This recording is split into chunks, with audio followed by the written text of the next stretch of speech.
ಟೀಕೆ ಮಾಡೋದು ಬಿಟ್ಟು ಬೇರೆ ಏನು ಮಾಡ್ತಾರೆ. ಈಗಾಗಲೇ ಮೊನ್ನೆ ಕೆಲವು ಘಟನೆ ಆಯಿತು.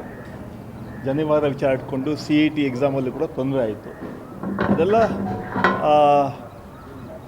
ಚರ್ಚೆ ಮಾಡಿ ಅಂತಿಮವಾಗಿ ನಮ್ಮ ಎಜುಕೇಷನ್ ಮಿನಿಸ್ಟ್ರು ಮಧು ಬಂಗಾರಪ್ಪ ಅವರು ಅದನ್ನು ಮಾಡಿದ್ದಾರೆ.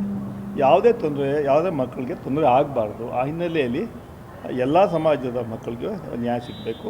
ಬರೀ ಅದರಿಂದ ತೊಂದರೆಗಳಾಗಬಾರ್ದು, ಎಕ್ಸಾಮ್ಗಳು ತೊಂದರೆ ಆಗಬಾರ್ದು ಅಂತ ಬಿಟ್ಟು ಈ ತೀರ್ಮಾನ ಮಾಡಿದ್ದಾರೆ.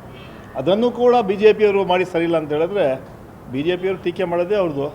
ಪ್ರತಿ ಸಲ ಮೊಸರಲ್ಲಿ ಕಲ್ಲು ಹುಡ್ಕೊಂಥ ಕೆಲಸ BJPಯವರು ಮಾಡ್ತಾರೆ. ಅದರಿಂದ ಇದು ಕೇವಲ ಹಿಜಾಬ್ ಮಾತ್ರ ಅಲ್ಲ, ಎಲ್ಲ ವಿದ್ಯಾರ್ಥಿಗಳು ಕೂಡ ಆ ಹಿನ್ನೆಲೆಯಲ್ಲಿ ಒಂದು ಅವಕಾಶಗಳು ಮಾಡಿಕೊಟ್ಟಿದ್ದಾರೆ. ಮೊನ್ನೆನೂ ಘಟನೆ ಆಯಿತು, ನಾನು 2 ಬಾರಿ ಹೇಳ್ತಾ ಇದ್ದು. CETಯಲ್ಲಿ ಯಾವ ಥರ ಮಕ್ಕಳಿಗೆ ಜನಿವಾರ ತೆಗೆದು ಅವಮಾನ ಮಾಡಿ ಅವ್ರನ್ನ ಇದು ಮಾಡಿದ್ರು, ಅಂಥ ಘಟನೆಗಳು ಆಗಬಾರ್ದು ಅಂತ ಹಿನ್ನೆಲೆಯಲ್ಲಿ ಈ ತೀರ್ಮಾನ ಆಗಿದೆ. ಓಕೆ ಸರ್, ಈಗ ಸರ್ ನೀವು ಪ್ರಮುಖವಾಗಿ ಸಚಿವ ಸ್ಥಾನದ ಪ್ರಮುಖ ಆಕಾಂಕ್ಷಿಯಾಗಿದ್ದೀರಿ. ಏನು ಸರ್ ಈ ಮೇನಲ್ಲಿ ಏನಾದರೂ ಜಾಕ್ಪಾಟ್ ಹೊಡೆಯುತ್ತೆ ಸರ್ ತಮಗೆ?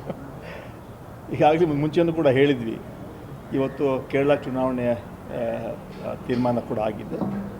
ಬಹುಶಃ ಮುಖ್ಯಮಂತ್ರಿಗಳು ಡೆಲ್ಲಿಗೆ ಹೋಗ್ಬೋದು.